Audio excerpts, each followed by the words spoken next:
বাথরুমে উলঙ্গ হয়ে গোসল করলে কি হয়? খুব গুরুত্বপূর্ণ একটি বিষয়। বাথরুমে উলঙ্গ হয়ে গোসল করলে যে 6টি মারাত্মক ক্ষতি আমাদের সকলের জানা উচিত, জানা দরকার। বাথরুমে উলঙ্গ হয়ে গোসল করলে যে 6টি মারাত্মক ক্ষতি, এর মধ্যে সর্বপ্রথম 1 নাম্বার, বাথরুমে উলঙ্গ হয়ে গোসল করলে মানুষের শরম লজ্জা কমে যায়, ধীরে ধীরে ঈমান দুর্বল হয়ে যায়। খুব গুরুত্বপূর্ণ বিষয়। 1 নাম্বার, বাথরুমে উলঙ্গ হয়ে গোসল করলে মানুষের শরম লজ্জা কমে যায়, ধীরে ধীরে ঈমান দুর্বল হয়ে যায়। কারণ নবীজি হাদিসের মধ্যে জানিয়েছেন, আল হায়াউ শু'বাতুম মিনাল ঈমান, লজ্জা হলো ঈমানের অঙ্গ।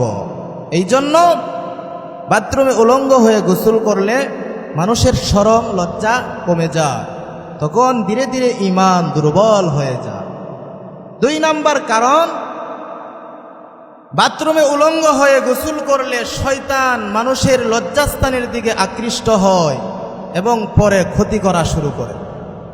যখন আপনি বাথরুমে উলঙ্গ হয়ে গোসল করবেন, তখন শয়তান আপনার লজ্জাস্থানের দিকে তাকিয়ে আকৃষ্ট হবে, তখন আস্তে আস্তে শয়তান আপনার ক্ষতি করা শুরু করবে।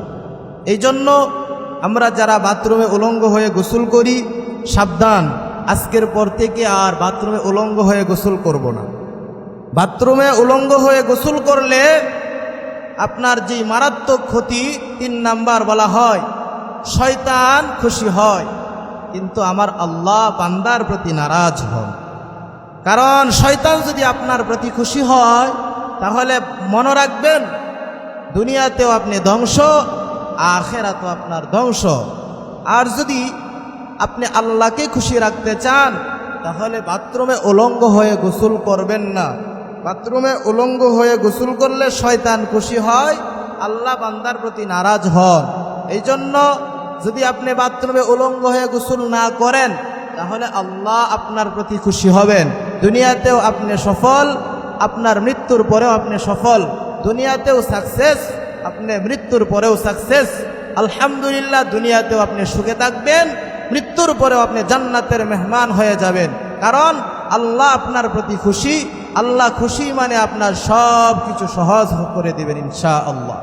এই জন্য 6টা ক্ষতির মধ্যে আমরা 3টি ক্ষতি শুনলাম। 4 নাম্বার যে মারাত্মক ক্ষতি বলা হয়েছে, বাথরুমে যারা উলঙ্গ হয়ে গোসল করে তাদের দুনিয়ার প্রতি মায়া লোভ বেড়ে যায়, আখিরাতের মায়া কমে যায়।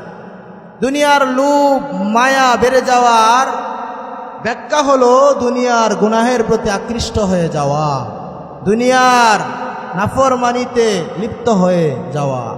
এই জন্য আখিরাতের ফিকির কমে যাওয়ার ব্যাখ্যা হলো নেক আমলের প্রতি আগ্রহ কমে যাওয়া, নামাজের প্রতি আগ্রহ কমে যাওয়া, নেক কাজের প্রতি আগ্রহ কমে যাওয়া, ভালো কাজের প্রতি আগ্রহ কমে যাওয়া। এই জন্য সাবধান, বাথরুমে উলঙ্গ হয়ে গোসল করলে আপনার দুনিয়ার প্রতি মায়া লোভ বেড়ে যাবে, কিন্তু আখিরাতের মায়া অন্তর থেকে কমে যাবে। এই জন্য সাবধান, যারা আমরা বাথরুমে উলঙ্গ হয়ে গোসল করি, আজকের পর থেকে আর বাথরুমে উলঙ্গ হয়ে গোসল করব না ইনশাআল্লাহ। এরপরে 5 নাম্বার যে মারাত্মক ক্ষতি, বাথরুমে উলঙ্গ হয়ে গোসল করলে জিন শয়তান আস্তে আস্তে আসর করা শুরু করে। যখন জিন শয়তান আপনাকে আসর করা শুরু করবে, তখন দেখবেন আপনার কাছে কিছুই ভালো লাগে না, সব কিছুই অসহ্য লাগে, ভালো জিনিসও ভালো লাগে না। একজনে ভালো কথা বললেও আপনার কাছে তিতা লাগে, একটা ভালো জিনিস দিলেও আপনার কাছে ভালো লাগে না। কারণ কি? তখন বুঝবেন শয়তান জিন আপনাকে আসর করা শুরু করে দিয়েছে। এই জন্য আপনার কাছে কিছুই ভালো লাগে না, ভালো জিনিসটাও ভালো লাগে না। আপনি বুঝে নেবেন জিন শয়তান আপনাকে আসর করা শুরু করে দিয়েছে। এই জন্য মাঝে মাঝে দেখবেন একজন ভালো মানুষ দাঁড়িয়ে আছে, বসে আছে, শুয়ে আছে, একা একা হাসে, একা একা কি কি বলে সে নিজেও জানে না, গুনগুন করে কি পড়ে সে নিজেও বলতে পারে না।